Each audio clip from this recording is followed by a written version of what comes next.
Hello दोस्तों, welcome back to Mind Win. दोस्तों, आज आपका पार्ट नंबर 3 आएगा हमारे फंडामेंटल राइट्स का। तो पिछला पार्ट जो हमारा खत्म हुआ था वो हुआ था राइट टू फ्रीडम के ऊपर, जो आपके आर्टिकल नंबर 19 से लेकर 22 तक आते हैं। ठीक है। तो अब जो हम इसके आगे अब हम कंटिन्यू जो करने जा रहे हैं वो हमारा क्या आएगा, राइट अगेन एक्सप्लॉयटेशन आएगा, जो हमारा आर्टिकल नंबर 23 एंड 24 आता है। और उसके आगे हम आर्टिकल नंबर 32 तक, यहाँ की आपको मैं बोलूँ कि इस वीडियो में आपका फंडामेंटल राइट्स पूरी तरह से क्या है, खत्म हो जाएगा। ठीक है। तो चलिए, आपका आता है एक्सप्लॉयटेशन। एक्सप्लॉयटेशन का मतलब आपको पता ही है, किसी के साथ जो है उसकी विल के अलग जाके क्या करना, उसको फोर्स करना किसी काम के लिए। तो उनके ऊपर भी हमारे देश में फंडामेंटल राइट्स हैं, जिसमें आपका आता है article number 23, prohibition of traffic in human beings and force labour. तो एक चीज याद रखना, देखिए, इसको क्या कहा जाता है, बेगार भी कहा जाता है। ठीक है, बेगार भी कहा जाता है, जिसको बदुआ मजदूरी हमारे जो है हिंदी में कहा जाता है।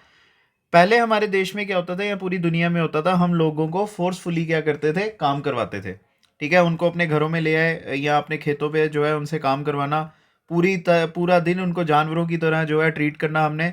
ठीक है। और उसके बाद क्या होता था, वो मतलब जब अपनी वेजिस लेने आते थे तो हम क्या करते थे, उनको एक तरह का दुत्कार देते थे। उनको कोई पैसे वगैरह नहीं देते थे, थोड़ा सा चावल आटा वगैरह दे देते थे। तो ये बेगार जो है हमारे देश में बड़ा ज़्यादा प्रीवेलेंट था।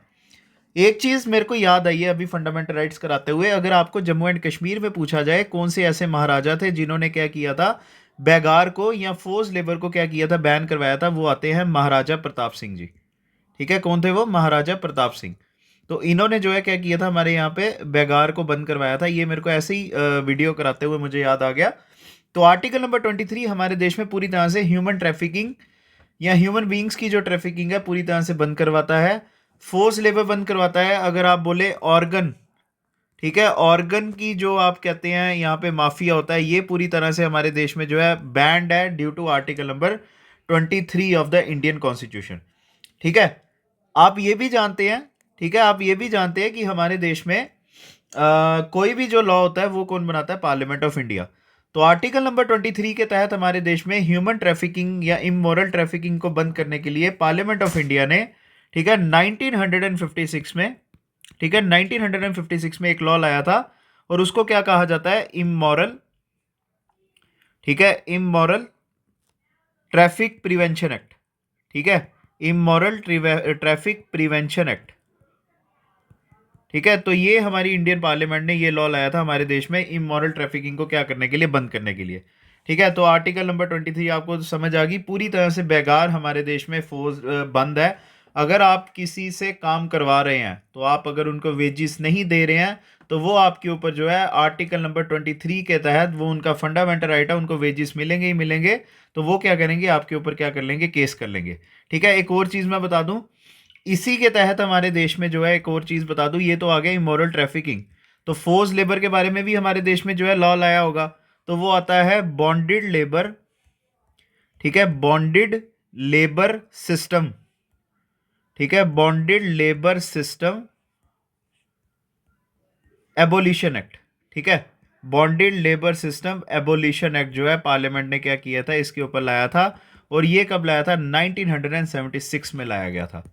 ठीक है। तो चलिए अब हम आर्टिकल नंबर 24 के ऊपर चलते हैं। Prohibition of employment of children in factory sector up to 14 years of age. ठीक है। या मैं यहां पे लिख देता हूं बिलो 14 ईयर्स ऑफ एज। देखिए, ये चीज याद रखना, आप किसी भी बच्चे को, ठीक है, किसी भी एक छोटे बच्चे को अपनी शॉप पे, अपने घरों पे, अपनी फैक्ट्रीज में जो है किसी भी तरह का आप वहां पे उनको एम्प्लॉयमेंट नहीं दे सकते हैं। हमारे देश में पूरी तरह से ये बंद है। ठीक है। कोई भी, अगर आप क्या कर रहे हैं, अगर आपका पड़ोसी हो गया या आप हो गए या आपके कोई फ्रेंड रिश्तेदार वगैरह हो गए, अगर किसी एक बच्चे को क्या कर रहे हैं, अगर वहां पे आप काम करवा रहे हैं उनको, 14 साल से अगर उनकी कम की एज है, तो आर्टिकल नंबर 24 के तहत जो उनका फंडामेंटल राइट है, वो आपके ऊपर किसी भी तरह का केस जो है डाल सकते हैं। अब देखिए, फिर से वही बात आ गई, पार्लियामेंट ने कोई ना कोई इसके ऊपर लॉ लाया होगा ना। ठीक है। तो पार्लियामेंट ने क्या किया, हमारे यहाँ पर क्या किया, माइंस एक्ट लाया, या मैं आपको बता दूं पहले था फैक्ट्रीज एक्ट। ठीक है, फैक्ट्रीज एक्ट आया हमारे देश में 1948 में। ठीक है, माइंस एक्ट आया। ठीक है, माइंस एक्ट आया हमारा 1952 में। और प्लांटेशन लेबर एक्ट, ठीक है। प्लांटेशन लेबर एक्ट, ये भी हमारा जो है कब आया था, 1951 में आया था। ये कुछ जो है लॉस हमारे देश में क्या हुए थे, ये पास हुए।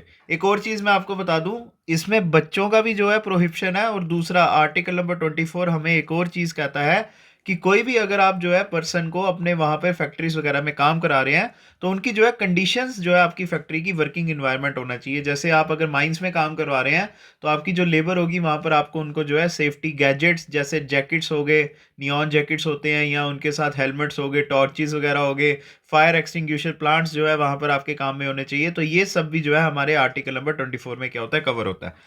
ठीक है। तो चलिए, हमारा राइट अगेंस्ट एक्सप्लॉयटेशन हो गया। तो अब आता है आपका right to freedom of religion. आपको पता है हमारा देश क्या है, सेक्युलर है।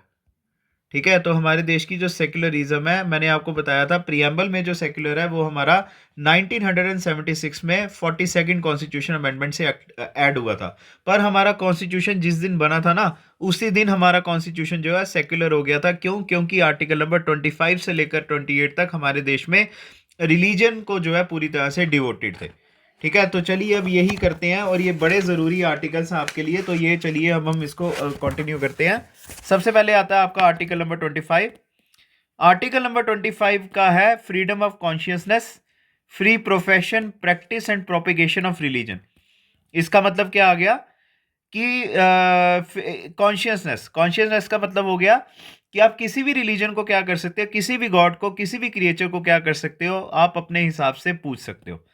ठीक है। आप भगवान शिव जी की पूजा अपने घर में बैठ के कर सकते हैं। आप किसी भी तरह से इबादत अपने घर में कर सकते हैं, मंदिर मस्जिद वगैरह कहीं पे भी जाके कर सकते हैं। ये हमारा जो है आर्टिकल नंबर 25 हमें कहता है। Right to profess. ठीक है। राइट टू प्रोफेस का मतलब हो गया, यहाँ पर राइट टू प्रोफेस का मतलब होता है कि आप अपने रिलीजियस बिलीफ जो है, ठीक है, अपने रिलीजियस बिलीफ भी जो है लोगों को बता सकते हैं। थोप नहीं सकते हैं, ये मैं कह रहा हूं। आप अपने रिलीजियस बिलीफ लोगों को ओपनली बता सकते हैं कि भाई मैं, मेरा धर्म या मेरा जो बिलीफ है ये मुझे ये सिखाता है। ठीक है। राइट टू प्रैक्टिस का मतलब हो गया आप कोई भी रिलीजियस वर्शिप कर सकते हो, कुछ भी जो है कर सकते हैं। ये आपका आर्टिकल नंबर 25 में आता है। ठीक है। तो आर्टिकल नंबर 25 आपको पूरी तरह से धर्म की आज़ादी देता है। कोई भी धर्म आप फॉलो कीजिए, किसी भी तरह से अपने धर्म को फॉलो कीजिए। अगर आपके डॉक्ट्राइंस आपको कहते हैं कि आपने मंदिर में जाना है, मंदिर में जाके ही पूजा अर्चना करनी है, पर अगर आपका जो इनर बिलीफ कहता है कि मैं घर बैठ के ही जो है पूजा करना चाहता हूँ, मुझे घर बैठ के पूजा करते हुए ज़्यादा जो है एक होली डिवाइन जो हमारे क्रिएचर्स होते हैं उनके साथ मैं ज़्यादा जुड़ा हुआ जो है महसूस करता हूँ, तो आर्टिकल नंबर 25 आपको पूरी तरह से परमिशन देता है। ठीक है। अब ये तो आपको हर कोई बताएगा आर्टिकल नंबर 25 के बारे में। इसमें ना मैं आपको दो चीज़ें बताने लगा हूं जो आपने हमेशा याद रखनी है। ठीक है। पहला तो आपको एक चीज़ याद रखना है, आर्टिकल नंबर 25 में जो कृपांस का कंसेप्ट है, ठीक है, जो कृपांस का कंसेप्ट है, जो हमारे सिखिज्म का एक बड़ा ही ज़्यादा इंटेग्रल पार्ट है। ठीक है। तो जो हमारा इंडियन कॉन्स्टिट्यूशन हमारे सिख भाइयों को जो कृपान रखने की परमिशन देता है ना, ये आर्टिकल नंबर 25 में ही लिखा हुआ है। ये आपने याद रखना है। ठीक है। बड़ी ज़रूरी चीज़ मैं आपको बता रहा हूँ, ये आप नोट कर लीजिए। जो कृपांस वगैरह जो हैं, जो सिखिज्म का इंटेग्रल पार्ट है और सिख भाई अपने पास हमेशा रखते हैं, तो ये जो है हमारे इंडियन कॉन्स्टिट्यूशन ने इनको जो है परमिशन कौन से आर्टिकल से दी है, article number 25 of the Indian constitution से। ठीक है। और एक और चीज़ मैं बता दूं, ठीक है, एक और चीज़ मैं बता दूं, हमारा आर्टिकल नंबर 25 एक और चीज़ कहता है, जो सिख होते हैं, ठीक है, सिख, ठीक है, सिख भाई जो है हमारे, जैन जो है, ठीक है, और जो हमारे बुद्धिस्ट आते हैं, ठीक है, ये तीन रिलीजन मैं आपको बता रहा हूं, सिख, जैन एंड बुद्धिस्ट। ठीक है। ये हमारे किसके अंदर आते हैं, हिंदूस के कंटेक्स में आते हैं। ठीक है। ये हमारे किसके अंदर आते हैं, हिंदूस के अंदर जो है क्या किए जाते हैं, कंसीडर किए जाते हैं। हमारा इंडियन कॉन्स्टिट्यूशन कह रहा है कि जो हिंदूस हैं हमारे देश में, जब भी क्या होगा, कोई लॉ बनाया जाएगा हिंदूस के लिए, ठीक है, कोई भी लॉ अगर हमारे देश में हिंदूस के लिए बनाया जाएगा, तो वो with immediate effect Sikh community, Jain community और बुद्धिस्ट कम्युनिटी के ऊपर उसी समय क्या हो जाएगा, एप्लीकेबल हो जाएगा। ये हमारा इंडियन कॉन्स्टिट्यूशन का आर्टिकल नंबर 25 हमें कह रही है। ठीक है। आर्टिकल नंबर 25 की हेडिंग तो आपने याद रखनी है, पर इसके साथ ये दो जो इंपॉर्टेंट चीज़ें हैं, ये आजकल एग्जाम में ज़्यादा मैनिपुलेट करके पूछी जा रही हैं। तो ये चीज़ें मैं आपको सजेस्ट करूंगा, ये आप पहले याद कीजिए, तो ये जो हेडिंग है ये बाद में तो कभी ना कभी याद हो ही जाएगी।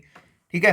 तो चलिए अब आपका आता है article number 26 of the Indian constitution, freedom to manage religious affairs.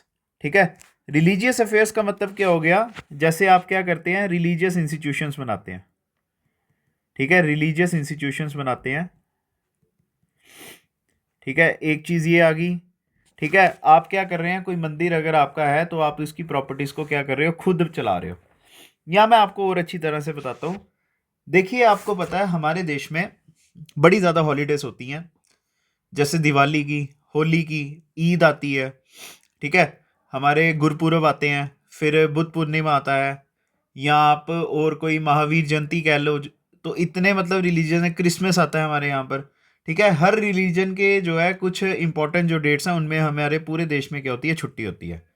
ठीक है, अब मैं आपको उसमें हिंदुइज्म की बात करता हूँ या मैं इस्लाम की बात करता हूँ। आपको पता है कि हमेशा जो ईद होती है वो कब मनाई जाती है, चांद को देखकर। चांद अगर एक दिन पहले निकला होगा तो अगले दिन जो है ईद मनाई जाती है, ये हम जानते हैं। ठीक है, सपोज करो हम जो है क्या कहते हैं, मतलब जैसे सपोज करो 26 को डिसाइड हुआ कि हम ईद मनाएंगे, पर वो सब्जेक्ट टू होगा कि हमारा 25 की रात को चांद दिखता है या नहीं दिखता है। ठीक है, तो गवर्नमेंट कहती है यार ये क्या बात हुई, दो दो दिन आप फिर हमसे छुट्टी ले रहे हो, या तो आप 25 को मनाइए या 26 को मनाइए, या गवर्नमेंट कहती है आप एक काम करो 25 को ही मना लो। एक चीज़ याद रखना, ये जो गवर्नमेंट को हम छुट्टियां लिख के देते हैं ना कि भाई हमने इसी दिन ईद मनानी है, इसी दिन हमने दिवाली मनानी है, गवर्नमेंट हमारे ऊपर नहीं थोपती है, ये हम गवर्नमेंट को खुद जो है लिख के देते हैं। अब हमारे हिंदुइज्म में देख लीजिए ना, हर साल दिवाली किसी ना किसी अलग डेट पे होती है, या मंथ्स में क्लैश आता है। कभी अक्टूबर महीने हो जाती है दिवाली, कभी क्या हो जाती है, नवंबर महीने हो जाती है। ठीक है, तो डेट्स भी आगे पीछे हो जाती है। क्या पता पिछले साल अगर 25 को अगर दिवाली हुई थी नवंबर को, तो क्या पता इस साल जो है हमारी 15 नवंबर को 10 दिन पहले हो जाए। तो गवर्नमेंट कहती है यार एक दिन दो ना, आप क्या हर साल चेंज करते रहते हो। ये हमारी मर्जी है आर्टिकल नंबर 26 के तहत कि हम अपने रिलीजियस अफेयर्स को कैसे मैनेज करें। ठीक है, अब आपको ये समझ आ गई होगी आर्टिकल नंबर 26 की। तो चलिए अब आपका आता है आर्टिकल नंबर 27।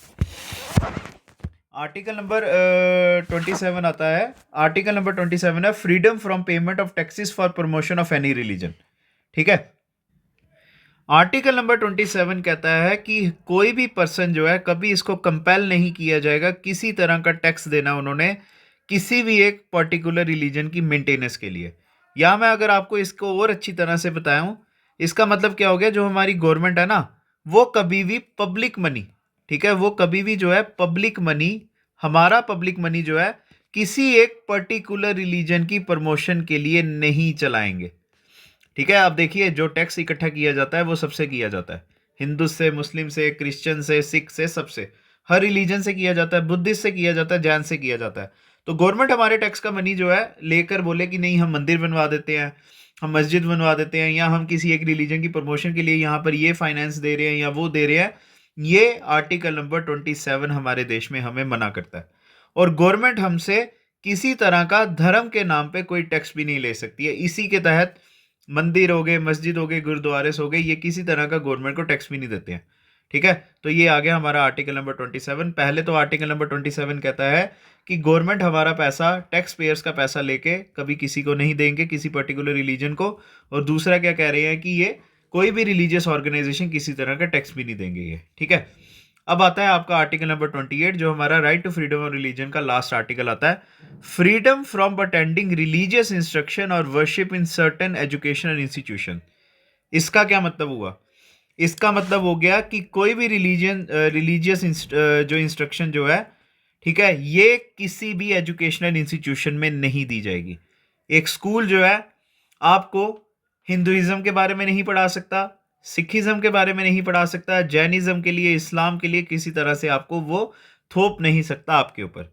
ये आर्टिकल नंबर 28 आपको कहता है। ठीक है, ये कह रहा है कि कोई भी रिलीजियस इंस्ट्रक्शन जो है वो हमारे किसी भी एजुकेशन इंस्टीट्यूशन में नहीं दी जा सकती है, वो अगर गवर्नमेंट के द्वारा वो जो है इंस्टीट्यूशन चलाया जा रहा है।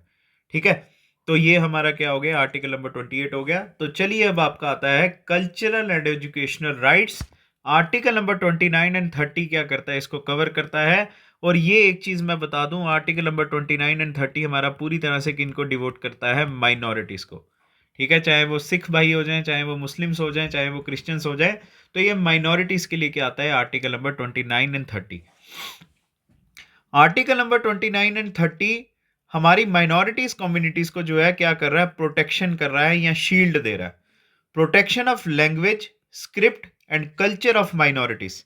ठीक है, अगर एक चीज याद रखना, हमारे देश में कोई भी ऐसी जो है क्या आती है, सेक्शन आती है सिटीजन की, ठीक है, वो किसी भी पार्ट में रह रहे हैं, अगर उनकी अपनी जो है डिस्टिंक्ट लैंग्वेज है, स्क्रिप्ट है या उनका अपना कल्चर है, स्पेशली वो कौन होंगे, माइनॉरिटीज होंगे। ठीक है, तो उनके पास क्या है, they have the right to conserve. ठीक है, क्या है ये, they have the right to conserve their language. एक चीज याद रखना। और एक और चीज, आर्टिकल नंबर 29 फिर से कह रहा है कि कोई भी सिटीजन को हम किसी भी एजुकेशनल इंस्टीट्यूशन में एडमिशन लेने से मना नहीं कर सकते हैं। ठीक है, अगर वो गवर्नमेंट के पैसे से रिलीजियस इंस्टीट्यूशन क्या हो रहा है, चल रहा है। ठीक है, ये चीज याद रखना आप। तो हमारे देश में एक और चीज याद रखना, माइनॉरिटीज दो तरह की होती है। एक होती है रिलीजियस माइनॉरिटीज। ठीक है, क्या आती है, एक आती है हमारी रिलीजियस माइनॉरिटीज। ठीक है, और दूसरी कौन सी आती है, लिंग्विस्टिक माइनॉरिटीज। ठीक है, तो ये दोनों माइनॉरिटीज की प्रोटेक्शन जो है हमारे देश में इंडियन कॉन्स्टिट्यूशन उनके लैंग्वेज कल्चर वगैरह की जो है प्रोटेक्शन कौन से आर्टिकल से कर रहा है, article number 29 of the Indian constitution से। तो चलिए अब आता है आपका article number 30, right of minorities to establish and administer education institutions, जो आर्टिकल नंबर 30 है हमारा। आर्टिकल नंबर 30 जो है हमारे इंडियन कॉन्स्टिट्यूशन का कह रहा है, माइनॉरिटीज चाहे वो जो मर्जी रिलीजन के होंगे, ठीक है, दे हैव द राइट, ठीक है, they have the right to establish and administer, ठीक है, to establish and administer educational institutions. ठीक है, एजुकेशनल इंस्टीट्यूशन। देखिए आपने बड़ी चीज़ें ये सुनी होंगी, जैसे हमारे देश में कोई भी आप स्टेट में लगा लीजिए, खालसा स्कूल्स होते हैं जो एक सिख कम्युनिटी के द्वारा चलाए जाते हैं, या आप ये कह सकते हैं कॉन्वेंट स्कूल कह सकते हैं जो ये हमारे क्रिश्चियन कम्युनिटी के द्वारा चलाए जाते हैं। फिर मदरसास होते हैं, ठीक है, या जामिया इस्लामिया यूनिवर्सिटी लगा दीजिए, वो हमारी जो है एक माइनॉरिटी इंस्टीट्यूशन के द्वारा चलाया जा रहा है। तो हमारे देश में जो इन्होंने स्कूल्स बनाए हैं अपने लिए, एजुकेशन इंस्टीट्यूशंस बनाए हैं, इनको कौन से आर्टिकल ने पावर दी है ये चीज़ें करने के लिए, article number 30 of the Indian constitution ने। ठीक है, तो ये था हमारा आर्टिकल नंबर 29 एंड 30 जो हमारा क्या था, right to constitutional remit sorry culture and education rights, और ये हमारा पूरी तरह से माइनॉरिटीज़ के साथ डील करता था। आर्टिकल नंबर 29 कहता था कि जो हमारी इंडियन गवर्नमेंट है ये भी पूरी तरह से फोर्स्ड है कि हमारे माइनॉरिटीज़ के लैंग्वेज, स्क्रिप्ट और कल्चर को क्या करे, प्रोटेक्ट करे। और आर्टिकल नंबर 30 में अगर उनको खुद लगता है कि मैंने अपनी कम्युनिटी के बेनिफिट के लिए क्या करना है, कोई इंस्टीट्यूशन बनाना है जो क्या करेगा, इनको एजुकेट करेगा खाली हमारे धर्म के लोगों को, तो वो भी उनका क्या है, फंडामेंटल राइट है आर्टिकल नंबर 30 के तहत। ठीक है, अब आता है हमारा सबसे ज़रूरी आर्टिकल इंडियन कॉन्स्टिट्यूशन का, आर्टिकल नंबर 32। ठीक है, आर्टिकल नंबर 32 सबसे ज़रूरी है, ये मैंने आपको पहले भी बोला। तो चलिए इसी के बारे में बात करते हैं। सबसे पहले तो एक चीज़ याद रखना, इसको क्या कहा जाता है, हार्ट एंड साउल। ठीक है, क्या कहा जाता है इस कॉन्स्टिट्यूशन को, heart and soul of Indian constitution. ठीक है, सबसे पहली चीज़ आती है, अगर आपसे एग्जाम में ये पूछा जाए कौन सा ऐसा आर्टिकल है जो हमारे इंडियन कॉन्स्टिट्यूशन का हार्ट एंड सोल है, वो कौन सा, आर्टिकल नंबर 32। और किन्होंने कहा था ये, इन्होंने बी आर अम्बेडकर ने खुद कहा था। बी आर अम्बेडकर, जिनको फादर ऑफ इंडियन कॉन्स्टिट्यूशन कहा जाता है, इन्होंने खुद जो है आर्टिकल नंबर 32 के बारे में क्या कहा था, it is the heart and soul of the Indian constitution. इन्होंने इसको most important article of the constitution भी कहा था, और इसके लिए स्टेटमेंट दी थी, it is an article without which the constitution would be nullity. ये एक ऐसा आर्टिकल है जिसकी वजह से कॉन्स्टिट्यूशन की पूरी तरह से क्या है, बुनियाद ही नहीं है। ठीक है, it is the very soul of the constitution भी इन्होंने कहा, and the very heart of it. तो जैसा मैंने लिखा, हार्ट एंड सोल।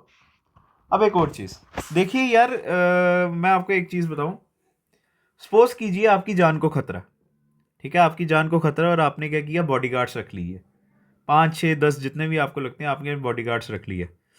ठीक है, पर आपने उनको बोला कि यार डंडे लेके आओ, डंडों से क्या करो, मेरी प्रोटेक्शन करो। भाई डंडे का वो गोलियों का वो करेंगे, सामना करेंगे, यही होता है ना। देखिए एक बॉडीगार्ड जब तक वो खुद की प्रोटेक्शन ना कर सके, ठीक है, जब तक वो खुद की प्रोटेक्शन ना कर सके तो वो आपका बॉडीगार्ड कैसे हो गया? ठीक है, तो वो तो बॉडीगार्ड तो कहलाया नहीं ना जा सकता। तो यही एक आर्टिकल नंबर 32 है। देखिए फंडामेंटल राइट्स हमारे इंडियन कॉन्स्टिट्यूशन में क्या करते हैं, हमें बचाते हैं पार्लियामेंट के किसी भी गलत लेजिस्लेशन से। ठीक है, पर एक और चीज, अगर यार हमारा फंडामेंटल राइट छीना जा रहा है, देखो मैंने आपको बोला कोई भी फंडामेंटल राइट है, अगर उसको छेड़ने के लिए कोई आर्टिकल बनाया जाता है पार्लियामेंट के द्वारा, हम उसको चैलेंज कर सकते हैं। ठीक है, पर अगर सपोज करो ये वाला क्लॉज ही नहीं होता इंडियन कॉन्स्टिट्यूशन में, ठीक है, ये क्लॉज ही नहीं है कि आप जो है क्या होता है, कभी भी कोई लॉ बनाया जाता है तो उसको आप क्या कर रहे हो, चैलेंज कर सकते हो। ठीक है, अगर ये ऐसा नहीं होता तो फंडामेंटल राइट्स भी हमारे लिए बेबुनियाद हो जाते ना। तभी हमने क्या किया, आर्टिकल नंबर 32 इंडियन कॉन्स्टिट्यूशन में डाला। ठीक है, अगर कोई इफेक्टिव ऑर्गेनाइजेशन ही ना हो हमारे इंडियन कॉन्स्टिट्यूशन में क्या करने के लिए, फंडामेंटल राइट्स को बचाने के लिए, तो फिर वो फंडामेंटल राइट्स का भी होना जो है बेबुनियाद है ना। तो ये चीज मैं आपके लिए लिख रहा हूं, तो आपने ये याद भी रखना है। It is a fundamental right, ठीक है, it is a fundamental right that protects our fundamental rights. ठीक है, that protects our fundamental rights. ठीक है, तो आर्टिकल नंबर 32 जो है हमारा वो फंडामेंटल राइट है जो क्या करता है, हमारे फंडामेंटल राइट्स को बचाता है। इसका मतलब बॉडीगार्ड के भी हमने आगे क्या कर दिए, बॉडीगार्ड लगा दिए, तो हमारा आर्टिकल नंबर 32 क्या हो गया, वो वाला एक बॉडीगार्ड है। तभी इनको क्या कहा जाता है, कॉन्स्टिट्यूशन रेमेडीज। जब भी कॉन्स्टिट्यूशन में कोई प्रॉब्लम आ रही है फंडामेंटल रिलेटेड, आप आर्टिकल नंबर 32 को क्या कीजिए, यूज कीजिए, फिर आगे बात करते हैं इसके बारे में। ठीक है, और एक और चीज आर्टिकल नंबर 32 के बारे में मैं यहां पे लिख देता हूं, it is the power of citizens, it is the power of citizens to move to court, to move to court for enforcing fundamental rights. क्या मतलब हुआ भाई इसका? देखिए मैंने आपको क्या बताया, जब भी कोई आर्टिकल कोई भी लॉ हमारे देश में लाया जाता है जिसमें फंडामेंटल राइट्स को क्या किया जा रहा है, मतलब उनको डाउनग्रेड किया जा रहा है और बाकी चीज़ों को जो है ऊपर लाया जा रहा है, बाकी लॉस को, तब हमारे पास क्या क्लॉज है, सुप्रीम कोर्ट में जाने का। ठीक है, कोर्ट्स में, सुप्रीम कोर्ट जो हो चाहे वो हाई कोर्ट हो, वहां पे जाने का। तो ये हमारा कौन सा आर्टिकल है जो हमें पावर देता है कि भाई हम सुप्रीम कोर्ट में चले जाते हैं फंडामेंटल राइट्स को चैलेंज करने के लिए? तो वो है आर्टिकल नंबर 32। एक और चीज, it is also power of, ठीक है, it is also power of supreme court to enforce writs या to issue writs for enforcing fundamental rights. ठीक है, तो ये दो लोगों की पावर है। पहली तो पावर किसकी होगी, पहली पावर होगी हमारी, हम लोगों की, कि हम क्या करते हैं, कोर्ट्स में जाते हैं फंडामेंटल राइट्स के लिए केस करने के लिए। ठीक है, जैसे राइट टू एजुकेशन का मैंने आपको बताया था कि गवर्नमेंट क्या करती है, हमारे देश में एजुकेशन बैन कर देती है। हम सीधा सुप्रीम कोर्ट में जाएंगे, सुप्रीम कोर्ट को बोलेंगे कि भाई ये क्या है, आर्टिकल नंबर 21 ने ये तो हमारा छीन रहा है। तब सुप्रीम कोर्ट क्या करती है, गवर्नमेंट के ऊपर रिट्स लगाती है फंडामेंटल राइट्स को क्या करने के लिए, एनफोर्स करने के लिए। तो ये सुप्रीम कोर्ट की भी क्या है, पावर है। ठीक है, एक और चीज, सुप्रीम कोर्ट जो है आर्टिकल नंबर 32 के तहत क्या करती है, रिट्स इशू करती है। और जो हाई कोर्ट है, ठीक है, हाई कोर्ट जो है कौन से आर्टिकल के तहत रिट्स यूज करती है, आर्टिकल नंबर 226। ठीक है, ये चीज याद रखना। और एक और चीज याद रखना, जो हाई कोर्ट की जो रिट वाली पावर होती है वो ब्रॉडर है। The writ jurisdiction of supreme high court is broader then supreme court. ठीक है, ये चीज आपने याद रखनी है। बात करते हैं क्यों, क्योंकि याद रखना सुप्रीम कोर्ट जो है वो रिट्स कब लगाती है, जब आपका फंडामेंटल राइट छीने जाएंगे। पर जो हाई कोर्ट है वो किसी भी तरह के स्पेशल केस में रिट्स लगा सकती है, चाहे वो लोकल हो, सिविल हो, क्रिमिनल केस हो, किसी भी जगह में हाई कोर्ट जो है रिट्स किसी भी तरह से लगा सकते हैं। ठीक है, तो ये चीज आपको समझ आ गई। अभी हमने ये रिट्स नहीं किया है, रिट्स अभी मैंने आपको बताना है बस आप एक चीज याद रखना, ये रिट्स का कंसेप्ट जो है ये हमने कहां से लिया हुआ है, ब्रिटेन से। ठीक है, तो चलिए वापस अपने ऊपर चलते हैं। अब देखिए एक और चीज, सुप्रीम कोर्ट ने आर्टिकल नंबर 32 के बारे में एक बार ही कहा था कि ये क्या है, बेसिक फीचर है कॉन्स्टिट्यूशन का। बेसिक फीचर क्या हो गया, जिसकी वजह से कॉन्स्टिट्यूशन हमारा बना हुआ है, ये अभी हमने करना है, टेंशन मत लीजिए। और एक और चीज, hence it can not be abridged और taken away even by an amendment of the constitution. एक चीज याद रखना, पार्लियामेंट हमारी कभी भी आर्टिकल नंबर 32 को फर्दर फ्यूचर में कभी भी डिलीट नहीं कर पाएगी, ये सुप्रीम कोर्ट ने खुद कहा था। And it is a right to move to supreme court for enforcing the fundamental rights including the writs of, ये तो मैंने आपको बता दिया। हमेशा याद रखना, सुप्रीम कोर्ट और हाई कोर्ट जब भी हम जाते हैं वहां पे 5 तरह की वो क्या करते हैं, रिट्स को यूज करते हैं। रिट का मतलब होता है कोर्ट ऑर्डर, रिट का मतलब होता है कोर्ट का ऑर्डर, इवन ऑन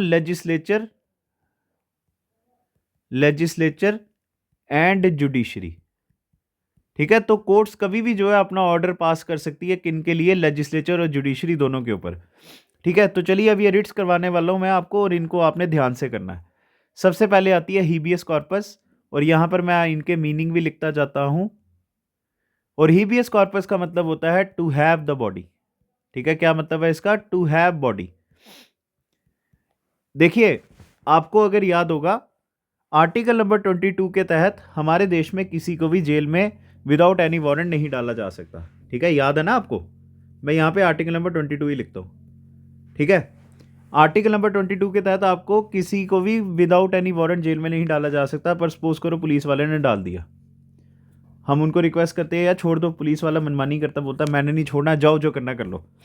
अब हम क्या कर सकते हैं, ठीक है, हम लड़ तो सकते नहीं हैं उनसे, हम क्या करेंगे, कोर्ट में जाएंगे। तो एक चीज याद रखना, जब भी किसी पर्सन को उसकी मर्जी के खिलाफ डिटेन किया जाता है, ठीक है, एक और चीज, यहां पर प्राइवेट बॉडी भी आ सकती है। किसी ने किसी को किडनैप कर लिया, ठीक है, या उसको बंदी बना दिया, मतलब उसने उसका उधार देना था किसी पर्सन का, तो उसने उसको पकड़ लिया, बोला कि जा अपने उसके फादर को बोला जा 2 लाख रुपया लेके आएगा तो मैं इसको छोड़ूंगा। ऐसा होता ना, हम क्या करेंगे, कोर्ट में जाके केस करेंगे। अब कोर्ट जो है वहां पे डिसाइड करेगी कि क्या ये पर्सन को जो डिटेन किया गया है, जैसे इसको पुलिस वाले ने अगर जेल में डाला था, क्या इस पर्सन ने सच में गुनाह किया था या नहीं किया था। ठीक है, ये डिसाइड कौन करेगी, कोर्ट्स करेगी। अगर उनको लगता है कि ये पर्सन गुनहगार है तब उनको सजा सुनाई जाएगी, नहीं तो वो क्या करते हैं, उसको छोड़ देते हैं। ये आता है हीबियस कॉर्पस का मतलब। ठीक है, तो हीबियस कॉर्पस हमारे देश में किसी के भी ऊपर जो है सुप्रीम कोर्ट रिट लगा सकती है, चाहे वो प्राइवेट बॉडी हो चाहे वो गवर्नमेंट बॉडी हो। ठीक है, आगे समझ इसकी। मैंडेमस, मैंडेमस का मतलब होता है वी कमांड। ठीक है, क्या मतलब होता है इसका, वी कमांड। वी कमांड का मतलब हो गया सुप्रीम कोर्ट या हाई कोर्ट गवर्नमेंट को, चाहे वो सेंट्रल गवर्नमेंट हो चाहे वो स्टेट गवर्नमेंट हो, उसको कर रहे हैं ऑर्डर। जैसे सपोज करो आप पीडब्ल्यूडी डिपार्टमेंट गए, जैसे क्या हो गया, आपकी गली में ना पानी नहीं आ रहा, या पीएचई डिपार्टमेंट की बात करते हैं या बिजली डिपार्टमेंट की बात करते हैं, आपकी गली में बिजली नहीं आ रही। आप क्या हुआ, एक लाइनमैन के पास गए, उसको बोला यार बिजली नहीं आ रही देख दो। लाइनमैन कहता है मैंने नहीं देखना। फिर आप जेई के पास जाते हो, एई के पास जाते हो, सारों के पास आप चले जाते हो। आपको पता है जब भी एक इंफीरियर ऑफिसर काम नहीं करता उसको सुपीरियर ऑफिसर कह के काम करवा सकता है। तो जब पूरा डिपार्टमेंट ही नहीं कह रहा, आप डायरेक्टर तक चले गए, डायरेक्टर भी कहता मैंने नहीं करना, जाओ जो करना कर लो। ठीक है, तो आपको पता है इसके ऊपर क्या होते हैं, मिनिस्टर्स होते हैं। ठीक है, मिनिस्टर्स होते हैं, तो मिनिस्टर्स के पास भी जाते हो, मिनिस्टर कहता है यार मैंने भी नहीं करना, अगर अकड़ की बात है तो मैं भी नहीं काम करके दूंगा, जो करना कर ले, हाँ तू अब पूरी उम्र बिजली के बिना ही रहेगा। तब आपको पता है हमने कहाँ पे जाना है, कोर्ट्स में। ठीक है, अब मैं कोर्ट में जाता हूँ, कोर्ट में मैं एक एप्लीकेशन फाइल करता हूँ कि सर मेरे यहाँ पे गली में पानी नहीं आ रहा। आर्टिकल नंबर 21 मेरे को पानी के लिए परमिशन देता है, ये मेरा फंडामेंटल राइट है। ठीक है, अब कोर्ट जो है मैंडेमस की रिट लगाती है। इसका मतलब हो गया हम आपको ऑर्डर कर रहे हैं। एक चीज़ याद रखना, कोई भी गवर्नमेंट ऑफिसर के ऊपर या डिपार्टमेंट के ऊपर जब वही कमांड की रिट लग जाती है ना, तो अगर उनको पीएम तक ने कोई काम बोला होगा ना, वो बोलेंगे भाई आपका काम हम बाद में करेंगे, पहले हमने ये कोर्ट की रिट का क्या करना, आंसर देना है।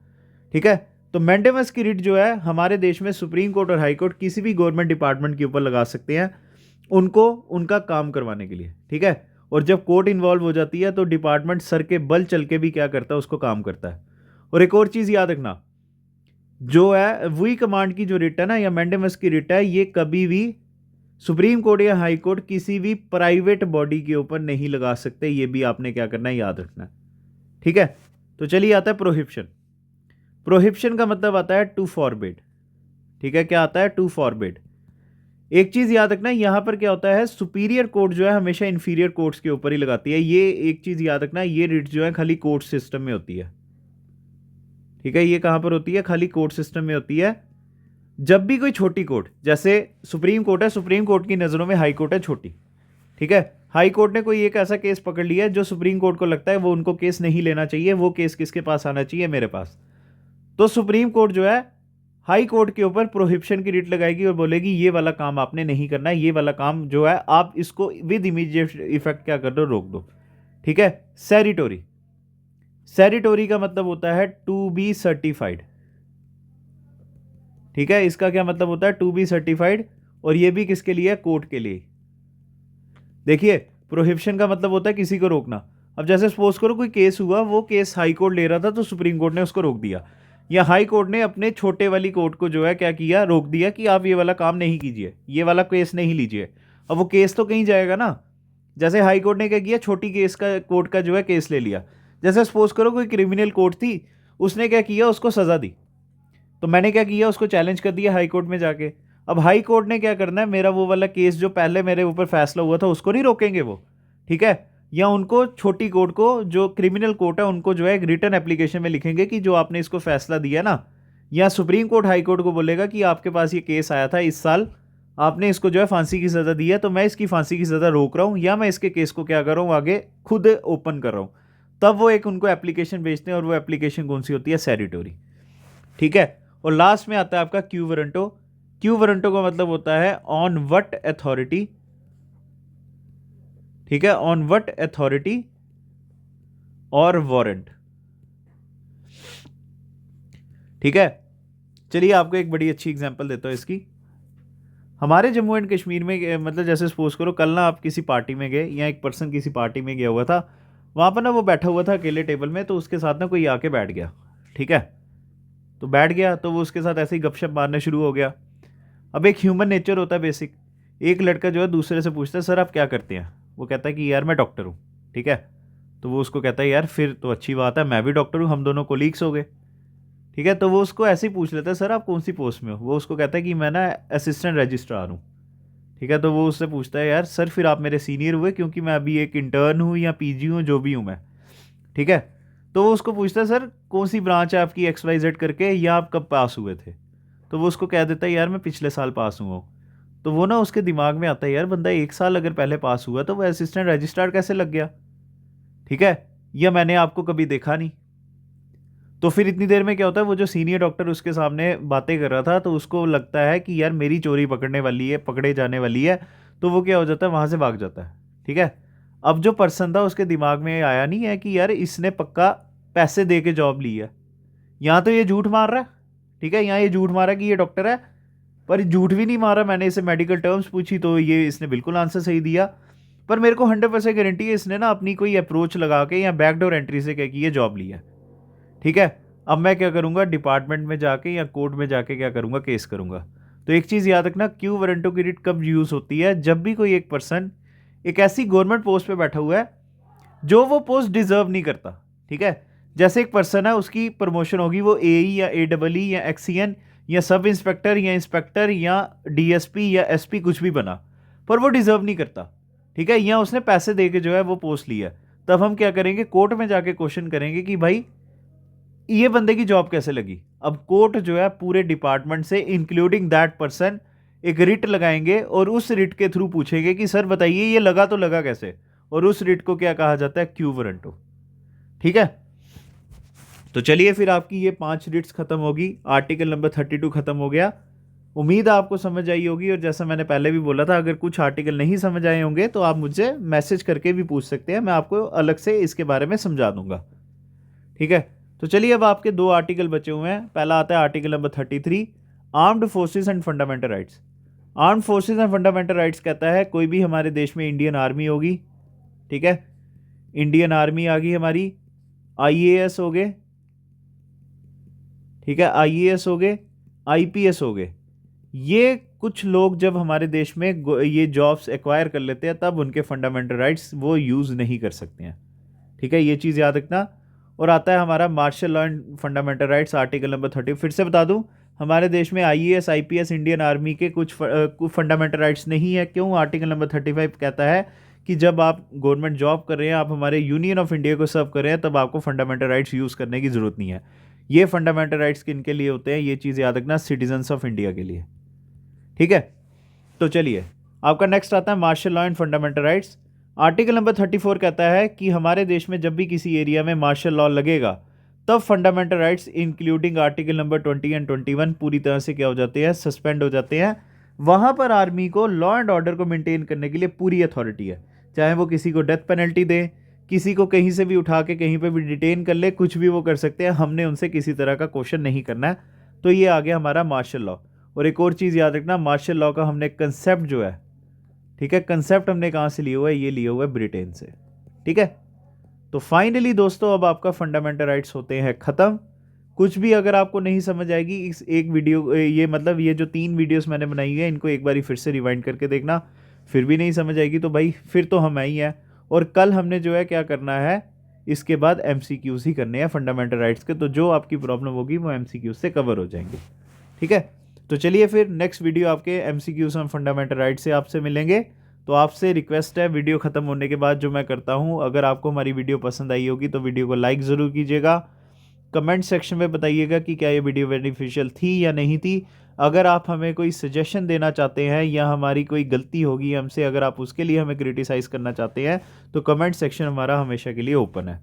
ठीक है, अगर आपने हमारे चैनल को सब्सक्राइब नहीं किया हुआ, पहली बार अगर आप हमारी वीडियो देख रहे हैं तो सब्सक्राइब ज़रूर कर लीजिएगा और अपने दोस्तों के साथ हमारे चैनल को शेयर ज़रूर कीजिएगा। तो thank you guys, God bless you. Next video में अब आपसे मिलते हैं।